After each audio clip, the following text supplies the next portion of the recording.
All right.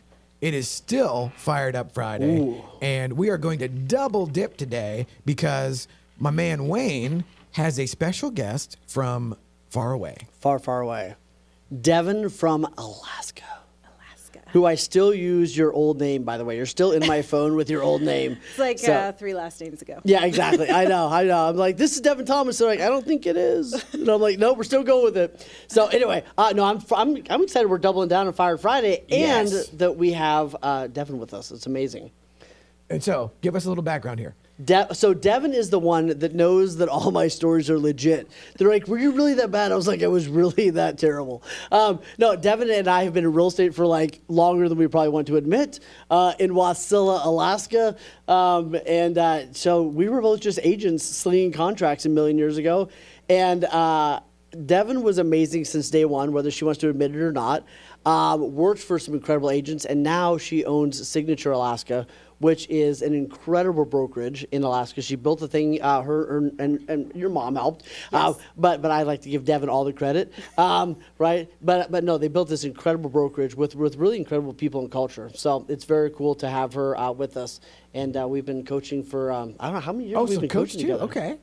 Yeah, so when I opened Signature, one of the biggest things that I wanted to bring to our agents was I wanted them to be able to totally guide our training calendar and come to me and say, hey, this is what I think I need to be successful. And the very first thing they told me was social media. And the very first thing I thought was, shit, because I don't know about social media. And, you know, Big Brother watches you on your phone. And so Wayne's like, advertisement popped up and said, hey, take my social media strategy course. And so I was like, I'm going to sign up for that. I love Wayne, and I'm going to sign up for that, and I'm going to see what I can learn so I can bring that back to my people. And that's where it all started.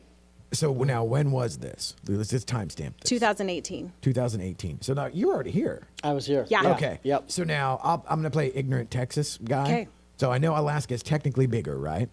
Yes. 2.5 times. But who's counting? Yeah. So now, what kind of, like, okay, as the ignorant Texan, I do not associate Alaska with a market even big enough to have. I'm thinking like some shit like John Carpenter's The Thing, where everybody lives in like an outbuilding and it's frozen. So apparently that's not true. Not true, but a majority of Alaska, yes, is So now not inhabited. you're doing real estate. Is this like, okay, I know there's Anchorage. Yes. And, well, that's it. That's the sum total of my Alaska trivia. So now, where are you? Oh, no, Juneau. Yes, there's Juneau, and then there's Fairbanks. Those would be like the main communities. A little bit on the Kenai Peninsula, where it's like world-class fishing. But I'm about 45 minutes north of Anchorage. All right. Okay. For those of you with Google Maps, check that out. So now, this is fascinating. Okay. So, population-wise, what are we talking here? Alaska total? No. Like, Where like, I live? Like, I'm trying to figure out, like, how does somebody be a agent, broker, or whatever? It would be a lot like an Anna or something like that. What is it, 100,000? It's like 100,000 people in like the general area where I live, which is Okay. considered the Matsu Valley. Okay. Well, and again, So they have like homes and roads and stoplights and Schools. and a Target. I mean, it's a legit place. Cable TVs Cable coming TV, soon. yes, Coming yes. soon. So again, I'm playing the role of the backwards Texan here, the hillbilly. But okay, so like for example, I learned to drive in Keller, Texas, in the mid '80s, where there wasn't shit in Keller, Texas, in the mid '80s. However, out my bedroom window, I could see on the horizon that Fort Worth was actually a city. You know, so it's like I have a little bit of that where it's like, okay, you can drive for 45 minutes in one direction and there's nothing. However, if you go 45 minutes in the other direction from your house, there's actually a city. So I don't associate Alaska with that. I associate it with like, I think we need to take you on a trip. Yeah. Right? We need to expand Yeah. your You need to horizons come a up. little bit. Yes. Yeah. actually, it's funny. I traveled more in 2023 than I did the 10 years previously in the aggregate. amazing. You know, and it's all because of real estate and There you go. networking. Yeah, so there you go. Very cool. So, all right, so I learned a little bit today. So now we're going to go back to our original style gimmick. We're going to roll the slot machine here. We're going to guess a topic, and we're going to do with trust. Ooh. Trust. Trust is the glue of life. It is the foundational principle that holds all relationships. Interesting. Ooh, So, that's heavy. yes. And so for me, and how it would relate to my business, and just you'll hear me say this a lot, where I figured out at one point in time that I was the bottleneck, and it took a lot to get there, where it was like, because of my imposter syndrome or my fear of being found out or whatever, I had a death grip on everything that came in and went out with my name on it. So I didn't trust anybody for shit. No. And the idea of even having an outsourced editor was verboten. That was like, no, because what if they don't, fill in the blank, and then they're going to think X. So like, that's my knee jerk for trust, is where I was such a, wow, that's 2 in a row that it came down to the imposter syndrome and like what I was. I know. Stay tuned for our therapy session. Yeah. Coming up right next. And the next topic will be everything Rick's afraid of. But so what pops into your head for trust as far as like our little universe here, like in business? I think for me, the first thing that pops in my head when it comes to trust is like how long it takes to build and how quick it can be broken. Right? So like trust and verify, but how fast you can lose it.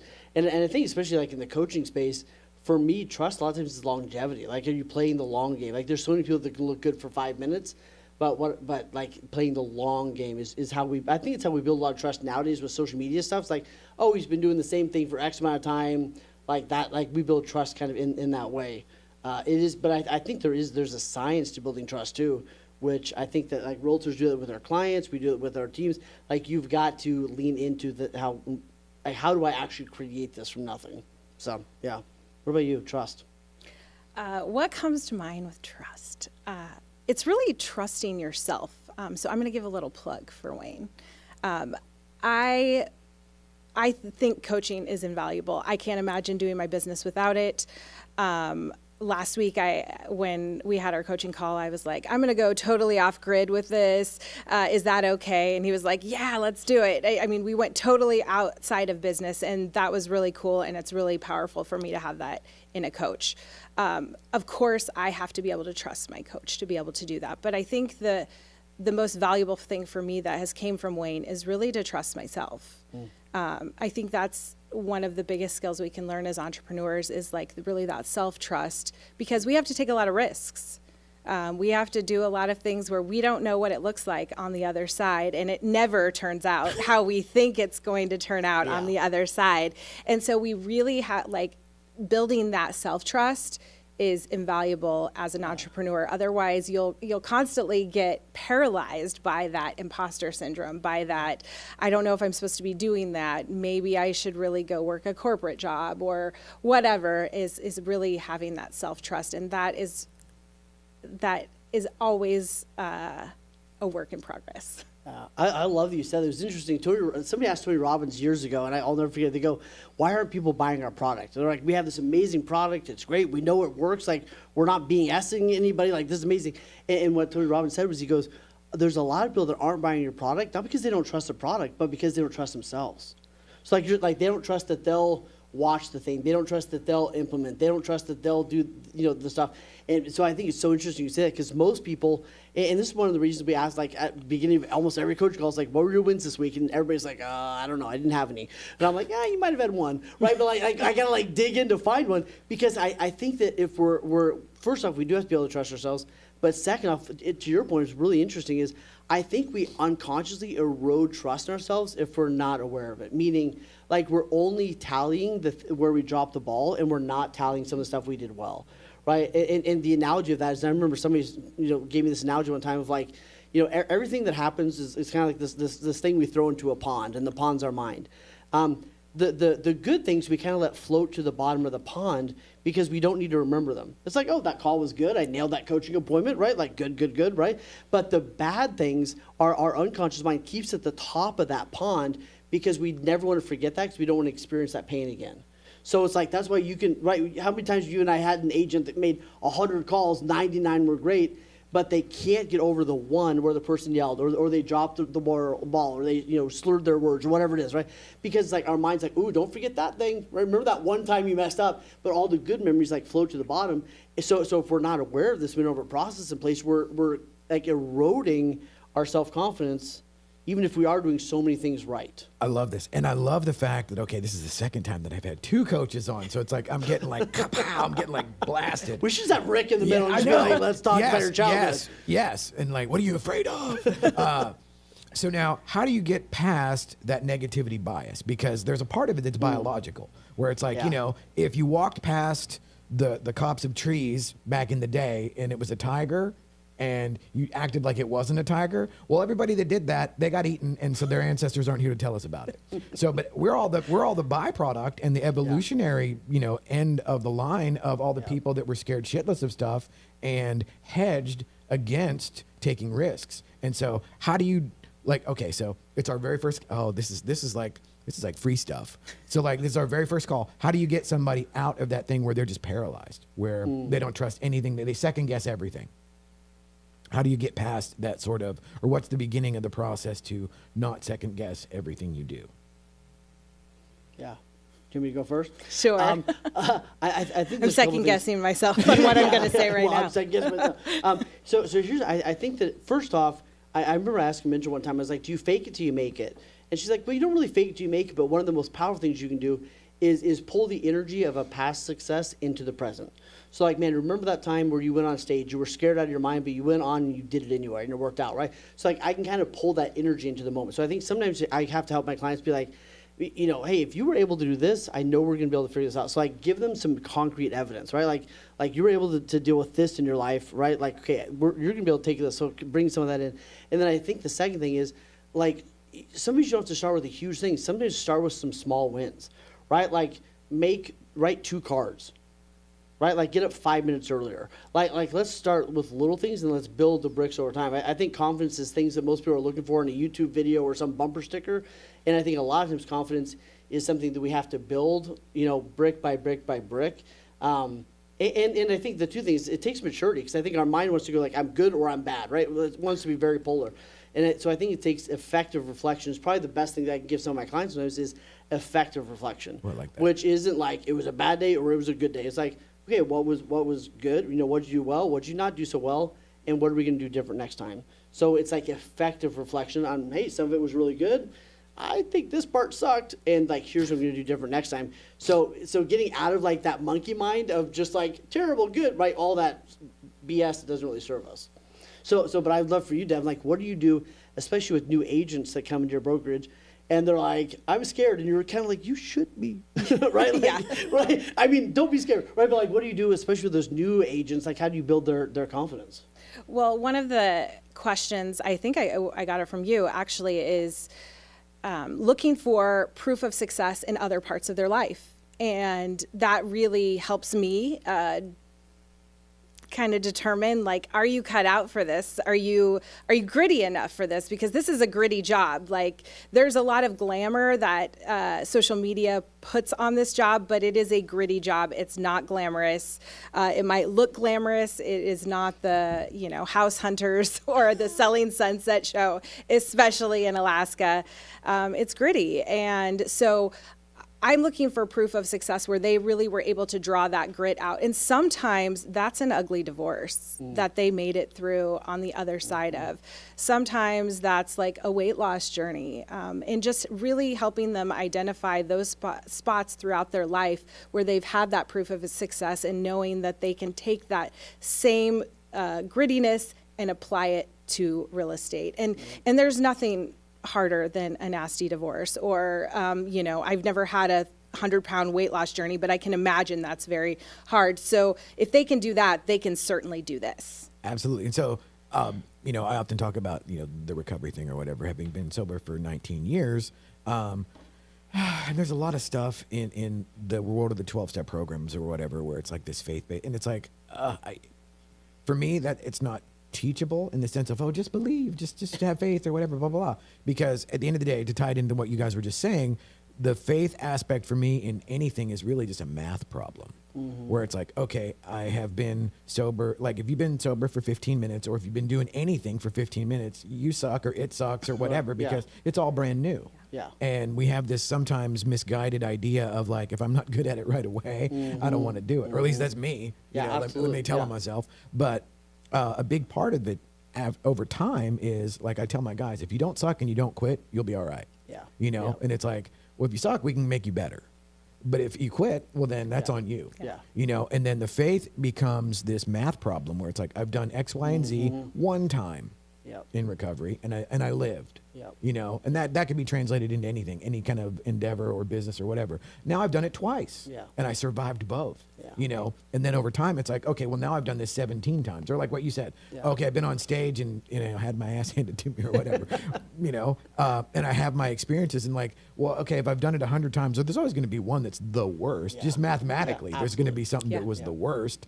But over time, that builds, and then I'm not sure, and it kind of it dovetails into the fake it till you make it, where like at some point in time you're not faking it anymore. Right. But I think for you guys being on the coach's side, I think a big gift that you give to folks is showing people that. Yeah. You Yeah. know, because one of the things, like even in the guys I sponsor or whatever, it's like, well, no, dude, you did, you know, they call with the Yeah. binary of like it either sucked or it was awesome. Yeah. You know, and it's like, whoo, that'll wear you out, bro. Yeah. You Well, know? I love telling my clients, like, the first 500 calls you make are gonna be terrible. Like, let's just get them out of the way, right? And I remember years ago, there's this guy I was coaching, and he's like, he was brand new, and he wanted to make calls, but he didn't want to like mess up his own town, right? He's like, I'll make calls, but like I don't want to screw it up here at home, right? So like, cool, let's call this your first 500 calls. Let's call this other town, right? And the ironic thing was, a couple months later, he was really ticked off because he had all this business like an hour away, right? But this is because he just went into it like, these are just practice. Like, I'm just calling these people and saying, do you want to start a house? Like, he was terrible.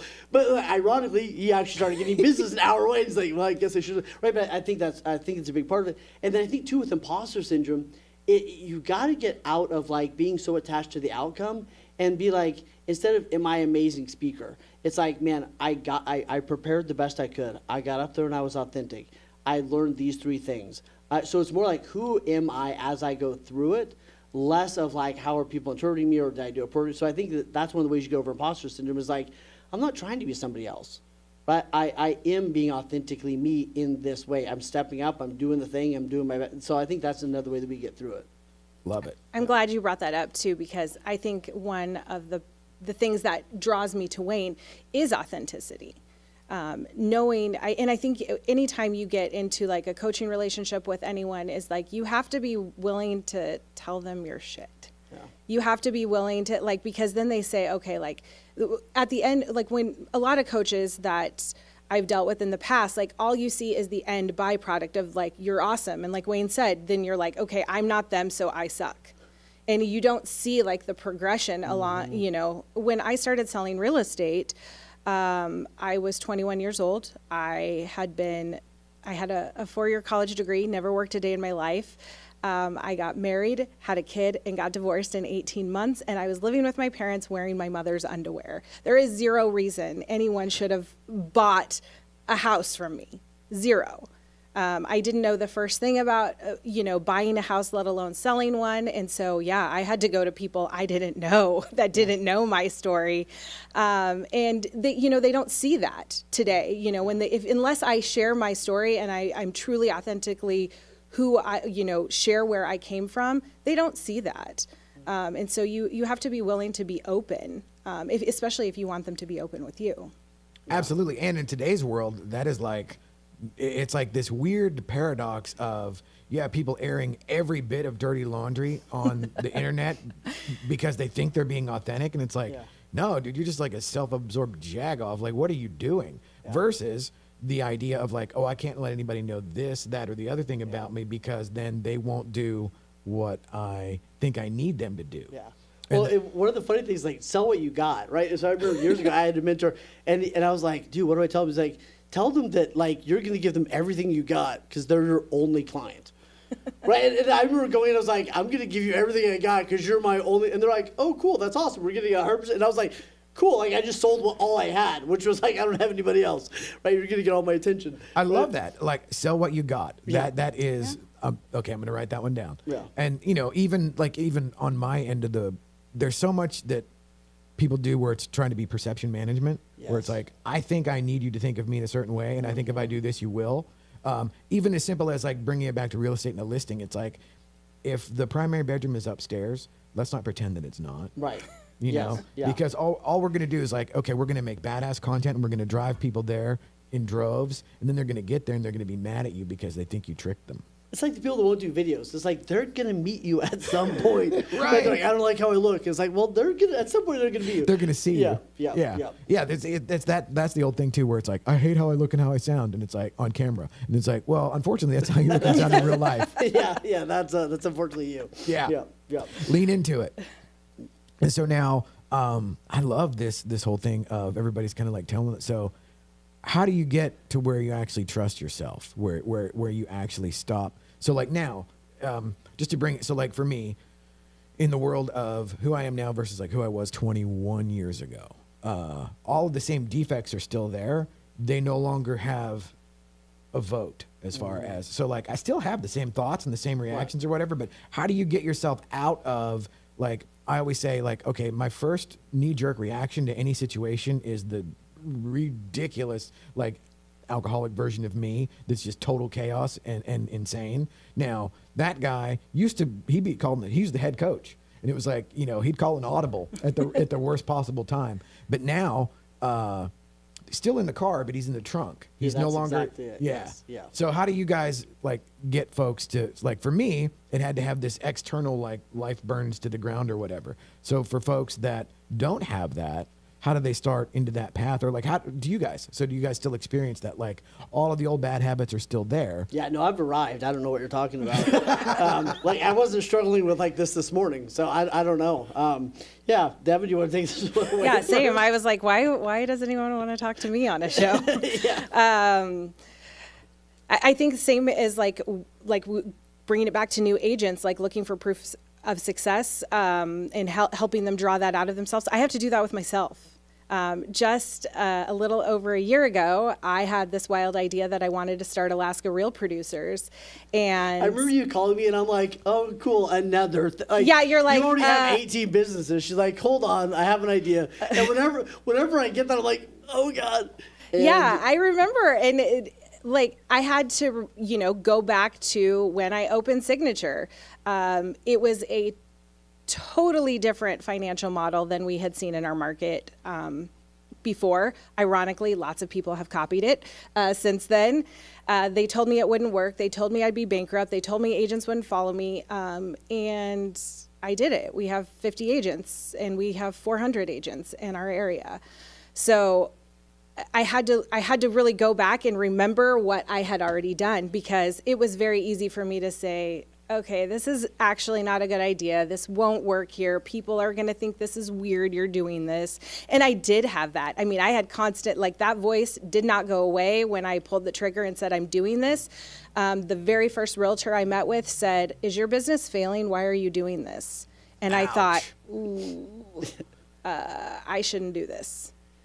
And we are now like 9 issues in, and I absolutely know that I should be doing this. People love it. It is, honestly, it is my calling. I mean, the very best people I've met in my adult life have been from the real estate industry, and I get to be the ones to tell their story. So, I mean, it's an awesome experience for me. But if I didn't have that self-trust, if I wouldn't have went back to that experience where I opened Signature when everybody told me it was a bad idea, I should just stick with my managing broker position at a big franchise, I wouldn't have the experiences I have today, which are being surrounded by some of the coolest people I know. And from the coach perspective, here's what I loved about it. Because at first I was like, who? Right, like we're taking on something else, He was. right? I was like, you're gonna have to sell me on this, right? But here's what I love. Like, first off, you got clear on how it was in alignment with where you ultimately wanted to go. It was like, hey, here's where I want to go. This is in alignment with that. So that was the first thing. It's like, okay, so this is not the side bunny trail. Like, this is actually in alignment. I have a lot of those. Ties in with so many other things you're doing. And what I love, too, is like, we sat down and was like, hey, when are you going to do it? How are you, like, you were also willing to, like, lay out. It wasn't just like, I'm doing it and you jumped. It was like, you laid out the plan. Like, here are my schedules. We're going to do it. Here's what I'm going to need, right? And you methodically laid that stuff out, which is the point of, like, okay, I would bet on this, right? But like, you did that work. I think a lot of people, they think that just a hope and a dream is enough. And I'm like, I love that. Like, have the hope, have the dream. But then let's figure out what it's going to take. And are you willing to pay that price? What do we need to adjust? What are the pieces we need to figure out? And then go for it, right? So, and then grit has to come in and fill the gap. But yeah, you were clear on why you want to do this. You were clear on how this ties into where you want to go. And it's your version of radical unapologetic success, which is beautiful. I love that. We're back to the radical, unapologetic go. success. There we go. And so just now I'm curious, and we'll wrap it here in a second, but I'm curious on the trust aspect of, now, I don't know about Alaska, but, you know, there may have been one or two times where agents in Dallas didn't necessarily want to trust each other and be in a room and gather and do. So like Wayne and I are both, you know, very tied to the Real Producers clan here. And it took a minute for me to be like, okay, what's the angle, you know, and then just to see the folks come in, and some of them have that sort of catty kind of competitive Shark Tank vibe. Now, I don't know what that looks like when you're starting it from scratch and be like, hey, do you want to come hang out with a bunch of other, agents? And that basically, do you want to come hang out with your competitors and have some, finger foods and some martinis? So did you get pushback on that, or? So we're still building momentum, and we still have work to do. I remember when you called someone like, I want to feature you on the magazine. They're like, no, thanks. I'm like, they have no idea what they're saying. No to. Totally. And now people are calling me back and you're like, so what is this you're doing? Yeah. And I'm like, remember when you looked at me like I was ridiculous? Love you. Per your request, I took you off the list. Yeah. Submit, self-nominate on the website. It's building momentum, but at the same time, you find other ways to draw people in, martinis, free ones. That's a good one. Realtors drink. They do. There's a reason that there are AA meetings at the NAR conferences.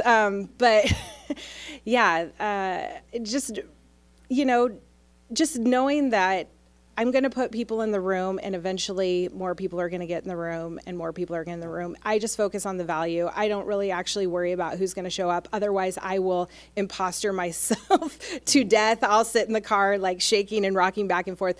Every single event, we've had 3 events. We're 9 issues in, and every single event, I drive to it thinking no one's showing up. And you do. I love the fact that, like, I couldn't tell you how many things I've done that where it's like, oh, this is probably gonna, this might be a disaster. This might totally suck, but I'm going anyhow. Mm-hmm. And like what you say, let grit fill the gap. Yeah. I love that. Yeah. And so, any final thoughts, Wayne? Man, I think the final thought too is just a side note on that was I remember years ago when we were building the office, and sometimes we people would want to come join us. I'm like, they're a jerk. Like, why would we let them in the space? You know what I mean? And I remember one of my mentors back in the day said. He said, judge me on who we keep, not who we hire. He's like, we'll hire people, and then judge us on who we keep. Because some of these people have just been in a really crappy environment. And I remember, 15, 20 years ago, there were some offices, like you walk in, there's like door closed, secrets hidden away, like nobody talked to anybody, you know what I mean? And I think over the years we've created a different culture in a lot of spaces, but some of them, like, that was just their culture. And we judged the person not really understanding the environment that they've been in. So when they came to this environment, they're like, oh my gosh, we share and it's abundance and it's all the good. So I give everybody, here's my thing. I give no judgment with discernment. So no judgment with discernment means like, I'm not going to judge you for where you are, and I'll let you in, and I'll give you a shot, whatever it is. But then I'm going to be discerning, right? If you actually are a jerk, right? We're going to let you find a different boat, right? But I think it's being open with discernment is a big piece of that, which comes down to trust. Dude, we are like kicking out the catchphrases and the takeaways. I love it. He's got T-shirts made in the car. There you go. By the way, if you are a team leader, we do have that coming up at the end of next month. We've got our team leader training, which is, I did a video with this last night, which I was like, I was terrible. I was such a bad leader.